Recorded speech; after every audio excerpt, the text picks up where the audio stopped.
11 बजे के इस वक्त के बुलेटिन के साथ मैं हूं अनुपम। इस वक्त एक बड़ी खबर आ रही है बरेली से, जहां पर अवैध निर्माण पर बीडीए का बुलडोजर चला है। अवैध कॉलोनी पर फिर चला है बीडीए का बुलडोजर। कई मकानों को जमींदोज किया गया है, बिना नक्शा पास कराए निर्माण का आरोप लगा है। करीब 10 बीघा की जमीन पर अवैध निर्माण किया गया था।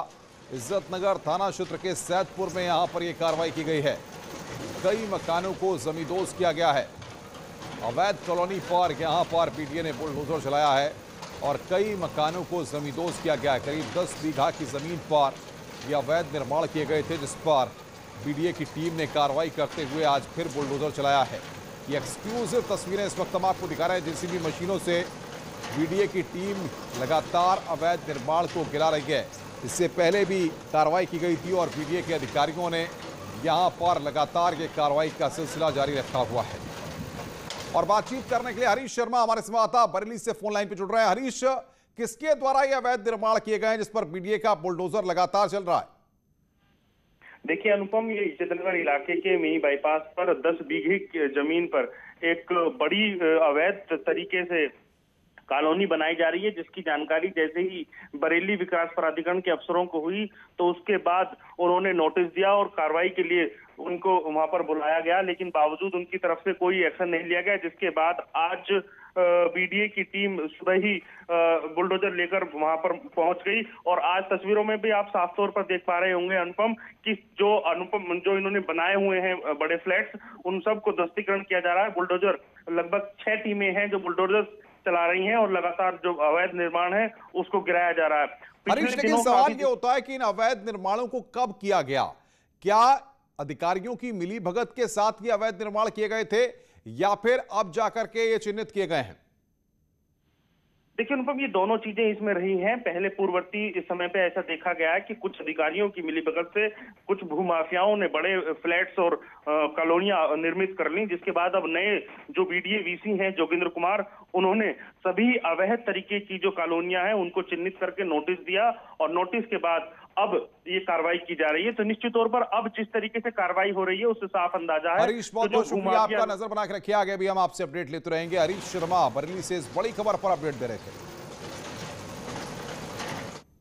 आगे बढ़ते हैं। योगीराज में माफिया गुंडों की अब खैर नहीं है, उनके खिलाफ लगातार कार्रवाई हो रही है। इसी कड़ी में राजधानी लखनऊ में माफिया डॉन मुख्तार अंसारी के अवैध निर्माण पर कानून का बुलडोजर चला है।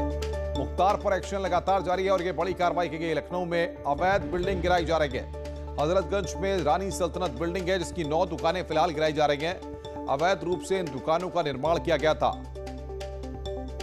बाहुबली माफिया विधायक मुख्तार अंसारी पर योगी सरकार ने एक बार फिर अवैध निर्माण पर ध्वस्तीकरण की कार्रवाई शुरू की है। राजधानी लखनऊ के हजरतगंज स्थित सबसे पॉश इलाके में रानी सल्तनत प्लाजा में, जहां एक तरफ अवैध निर्माण 4th फ्लोर पर बना हुआ था, उनकी 9 कमर्शियल दुकानों पर एलडीए का हथौड़ा जमकर चला है। सुबेरे 6:30 बजे से एलडीए की टीम ने यहां पर ध्वस्तीकरण की कार्रवाई को अंजाम दिया है। वहीं दूसरी तरफ मानकों के विपरीत बने और गैर कानूनी ढंग से बनी हुई इस बिल्डिंग की 9 कमर्शियल दुकानों पर एलडीए ने जमकर हथौड़ा चलाया है।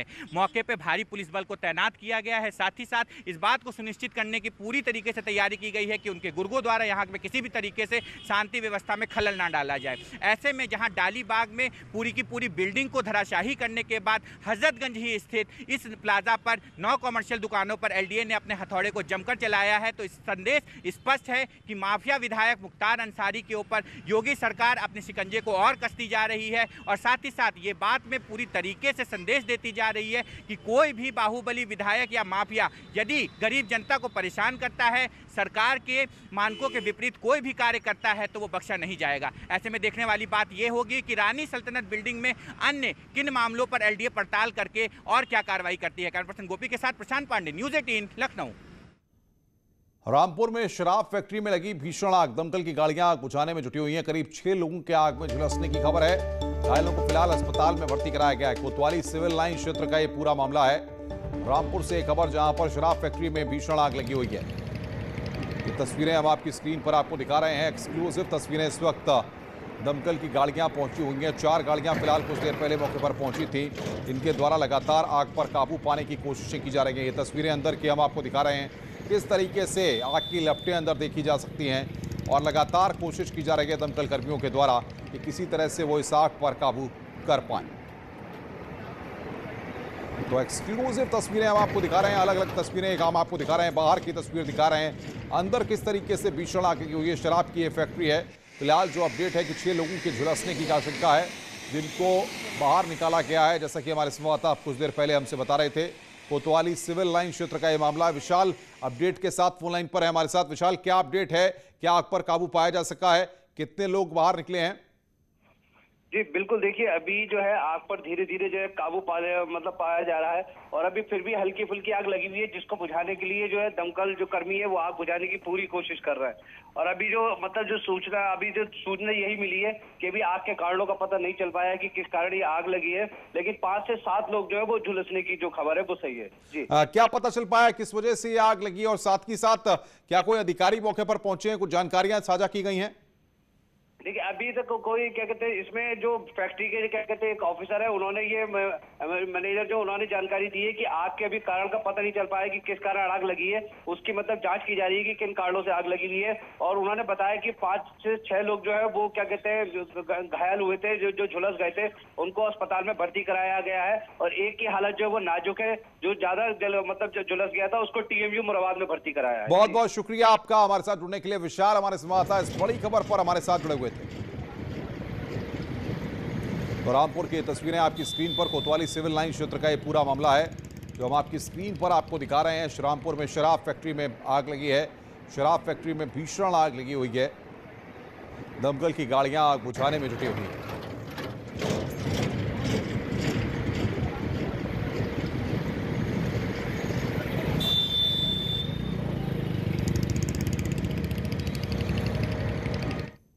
आगे बढ़ते हैं। मुख्यमंत्री Yogi Adityanath UP power transmission corporation limited की तरफ से करीब 2000 करोड़ की लागत से बने बिजली के 27 पावर सब स्टेशनों का लोकार्पण और शिलान्यास कर रहे हैं। इस कार्यक्रम में ऊर्जा मंत्री श्रीकांत शर्मा और ऊर्जा विभाग के बड़े अफसर भी मौजूद हैं।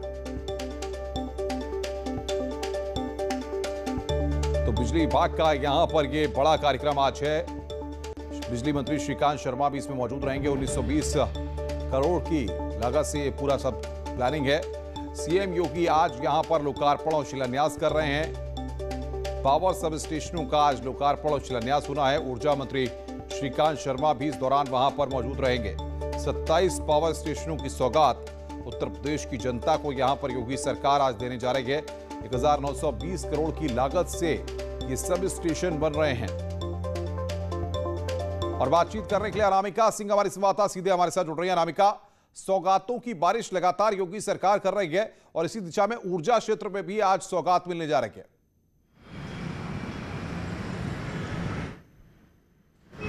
देखिए अनुपम, चुनावी साल है ये, और इसी के तहत अगर देखा जाए तो बजट में भी आपने देखा होगा कि प्रयास ये किया गया था कि हर विभाग को के जरिए जनता को कुछ ना कुछ तोहफा दिया जाए। और वैसे भी बहुत सारे जिले ऐसे थे जहां पर पावर सप्लाई को लेके जबरदस्त दबाव था सरकार के ऊपर, और शायद यही वजह कि 27 जो नए उपकेंद्र हैं उनका लोकार्पण और शिलान्यास का कार्यक्रम मुख्यमंत्री योगी आदित्यनाथ के आवास पर अंदर चल रहा है। श्रीकांत शर्मा जो कि ऊर्जा मंत्री हैं वो भी उनके साथ मौजूद हैं, और प्रयास ये है कि 2022 के चुनाव से पहले हर घर में रोशनी हो। और इसके लिए कुछ जिले ऐसे थे जो ग्रामीण क्षेत्रों में जहाँ पर सरकार के सामने थोड़ा दबाव था, वो दबाव कम से कम कुछ इन तोहफों के जरिए थोड़ा बहुत कम हो सके। और यही कार्यक्रम आज मुख्यमंत्री योगी आदित्यनाथ के आवास पर चल भी रहा है, जहां पे 1920 करोड़ की जो योजनाओं का तोहफा है कम से कम पावर डिपार्टमेंट के जरिए वो दिया जा रहा है सरकार की तरफ से। हम देखते थे अनामिका की पिछली सरकारों में ये सिलेक्ट रहता था कि किन जिलों में 24 घंटे बिजली आनी है, किन जिलों में 18 घंटे आनी है, किन जिलों में 12 घंटे आनी है। लेकिन योगी सरकार में हर घर तक बिजली कनेक्शन पहुंच रहा है, हर जगह बिना भेदभाव के बिजली आ रही है। ये कहीं ना कहीं दिखता है कि सौगातें किस तरीके से ग्राउंड पर भी काम कर रही हैं।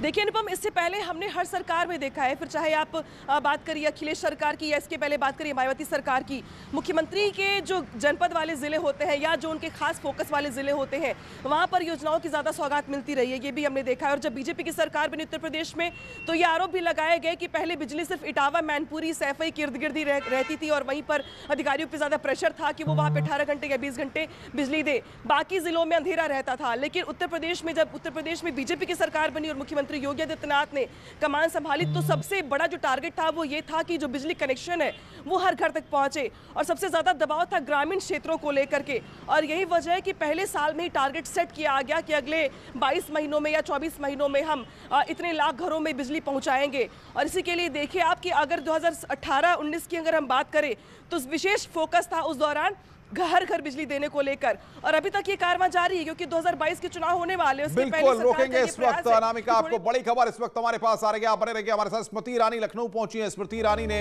मुख्यमंत्री योगी आदित्यनाथ से मुलाकात की है। बड़ी खबर इस वक्त की, सीएम से मुलाकात के बाद अमेठी जाएंगी। बड़ी खबर इस वक्त आ रही है हमारे पास। स्मृति ईरानी लखनऊ पहुंची है। स्मृति ईरानी ने सीएम योगी से मुलाकात की है। अमेठी के विकास को लेकर के लगातार स्मृति ईरानी कदम उठा रही हैं। आज उनको अमेठी जाना है जहां पर वो तमाम सौगातें देंगी। और इस बीच यहां पर बड़ी खबर यह आ रही है इस वक्त कि स्मृति ईरानी लखनऊ पहुंची हैं और वहां पर उत्तर प्रदेश के मुख्यमंत्री योगी आदित्यनाथ से उन्होंने मुलाकात की है। इस वक्त की बड़ी खबर हम आपको दिखा रहे हैं कि तस्वीरें आपकी स्क्रीन पर स्मृति ईरानी की, जिन्होंने की मुख्यमंत्री योगी आदित्यनाथ के साथ मुलाकात की है। थोड़ी देर पहले वो वहां पर पहुंची और जाकर के मुख्यमंत्री से मुलाकात की है। अब मुलाकात के बाद वो अमेठी जाएंगी जहां पर उनके कई कार्यक्रम हैं, जिसका लगातार हम ब्यौरा आपको दे रहे हैं। सीएम से मुलाकात के बाद अब वो अमेठी की ओर रवाना होंगी। बड़ी खबर इस वक्त सबसे पहले न्यूज़ 18 इन तस्वीरों को दिखा रहा है। स्मृति ईरानी किस तरीके से मुख्यमंत्री के यहां पहुंची हैं और उससे मुलाकात की है, बातचीत की है। ये तस्वीरें आप देख रहे हैं उत्तर प्रदेश के मुख्यमंत्री योगी आदित्यनाथ के साथ। और बातचीत करने के लिए अनामिका हमारे साथ जुड़ी हुई है, हमारी संवाददाता लगातार। अनामिका, मुख्यमंत्री से मुलाकात हुई है स्मृति ईरानी की, क्या जानकारी मिल पा रही है? अमेठी का विकास को लेकर के और भी किसी मुद्दे पर बातचीत हुई है? और देखिए अनुपम, जो स्मृति ईरानी वो अपने एक दिवसीय अमेठी दौरे पर है। हालांकि लखनऊ एयरपोर्ट पे पहुंचने के बाद उन्होंने सबसे पहले आकर के मुख्यमंत्री योगी आदित्यनाथ से मुलाकात की है अमेठी के विकास को लेकर, कामकाज को लेकिन पॉलिटिकल एंगल ये भी है कि राहुल गांधी के उत्तर भारतीयों को लेकर जो बयान दिया गया था पिछले दिनों, जिसके बाद से रायबरेली में भी हमने या अमेठी में हमने नाराजगी देखी थी ज्यादातर लोगों में। इसके बाद से स्मृति ईरानी का ये पहला दौरा है, तो जो रिएक्शंस होंगे लोगों के, अमेठी के लोगों के राहुल गांधी के उस बयान को लेकर, स्मृति ईरानी इस मुद्दे को जरूर उठाएंगी जोर शोर के साथ। और स्मृति ईरानी जब अपने इस क्षेत्र का दौरा करेंगी तो इस बात का जिक्र जरूर होगा कि राहुल गांधी के बयान को लेकर वहां के लोग किस तरीके से देखते और सोचते हैं। हालांकि इस बीच मुख्यमंत्री योगी आदित्यनाथ से स्मृति ईरानी की मुलाकात हुई है अमेठी को लेकर, जिसके बाद स्मृति ईरानी यहां से निकल भी चुकी हैं। यहां से सीधे अमेठी जाएंगी जहां पे दिन भर उनके अलग अलग कार्यक्रम लगे हुए हैं। कुछ लोगों से उनकी मुलाकात भी, रामकथा भी जो चल रही है वहां पर भी उनको जाना है और अलग अलग लोगों से मुलाकात का कार्यक्रम है।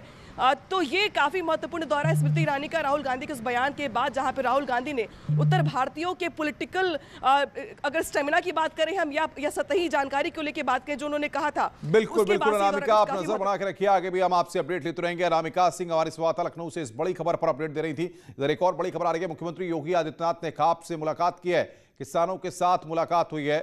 ये यहां पर खाप चौधरियों से मुलाकात कर रहे हैं मुख्यमंत्री। ये हमने आपको तस्वीर दिखा रहे हैं लाइव, आप देख रहे हैं कि किस तरीके से उत्तर प्रदेश के अलग अलग जगहों से पहुंचे हुए हैं और इन्होंने यहां पर खाप चौधरियों से मुख्यमंत्री ने मुलाकात की है। खाप चौधरियों से उत्तर प्रदेश के मुख्यमंत्री योगी आदित्यनाथ मिल रहे हैं।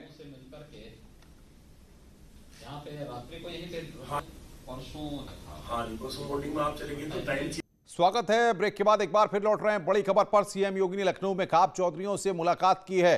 मुलाकात हुई है अब से थोड़ी देर पहले। किसान आंदोलन के मद्देनजर इस मुलाकात को काफी अहम माना जा रहा है। खाप चौधरियों से मुख्यमंत्री ने मुलाकात की है और इस मुलाकात को काफी अहम माना जा रहा है क्योंकि किसानों का आंदोलन लगातार जिस तरीके से जारी है, ऐसे में खाप चौधरियों ने मुख्यमंत्री आवास पर पहुंच करके मुख्यमंत्री योगी आदित्यनाथ से मुलाकात की है। विधायक उमेश मलिक के नेतृत्व में मुलाकात हुई है। खाप चौधरियों ने मुख्यमंत्री योगी आदित्यनाथ से मुलाकात की है। विधायक उमेश मलिक के नेतृत्व में ये तस्वीरें हम आपकी स्क्रीन पर दिखा रहे हैं। खाप चौधरी पहुंचे हुए थे उत्तर प्रदेश के अलग अलग जगहों से, जिन्होंने आज उत्तर प्रदेश के मुख्यमंत्री योगी आदित्यनाथ से मुलाकात करके अपनी बातों को रखा है।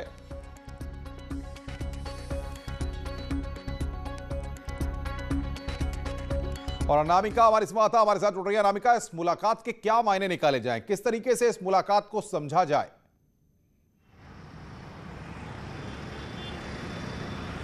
देखिए अनुपम, किसानों के आंदोलन को 100 दिन से ज्यादा होने जा रहे हैं और इस बीच विपक्ष की जो सक्रियता है वेस्ट यूपी में वो भी आप देख रहे हैं। लगातार प्रियंका गांधी अलग अलग किसान पंचायतों में जाकर के सरकार के खिलाफ हमला बोल रही हैं और कुछ जिले ऐसे भी हैं जहां पर अभी भी जो किसान है वो राकेश टिकैत के साथ है और राकेश टिकैत भी लगातार एक बड़े नेता बनकर उभर रहे हैं। और ये भी एक बड़ी वजह है कि मुख्यमंत्री योगी आदित्यनाथ ने कुछ किसान जो पंचायतों के जो प्रतिनिधि हैं उनसे अपने आवास पर मुलाकात की और प्रयास ये है कि कृषि बिल को लेकर जो गलतफहमी है किसानों के बीच में उसको दूर किया जाए। दूर करने का प्रयास सरकार लगातार कर भी रही किसान सम्मेलनों के जरिए। और आज भी जो विधायक उमेश मलिक के नेतृत्व में कुछ किसानों के जो प्रतिनिधि हैं वो भी मुख्यमंत्री आवास पर पहुंचे हुए थे। मुख्यमंत्री ने उनसे बात की है और ये प्रयास किया है कि उनको ये समझाया जाए कि कृषि बिल में कुछ भी उनके खिलाफ नहीं है। कुछ लोग ऐसे हैं जिनको लगातार भड़काने का या बरगलाने का प्रयास कर रहे हैं, जिसके जरिए अगर आप देखें तो किसान आंदोलन सरकार के लिए बड़ा सिरदर्द बन चुका है अब तक।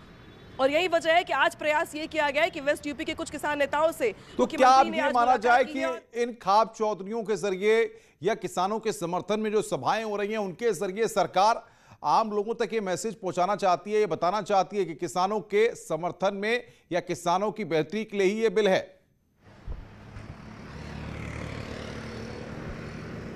देखिए अनुपम, ये तो मानना पड़ेगा कि कृषि बिल को लेकर भी किसानों में दो फाड़ हो चुके हैं। एक हिस्सा ये मानता है, एक धड़ा ये मानता है कि कृषि बिल उनके फायदे के लिए, जबकि एक धड़ा ऐसा है जो आंदोलन कर रहा है।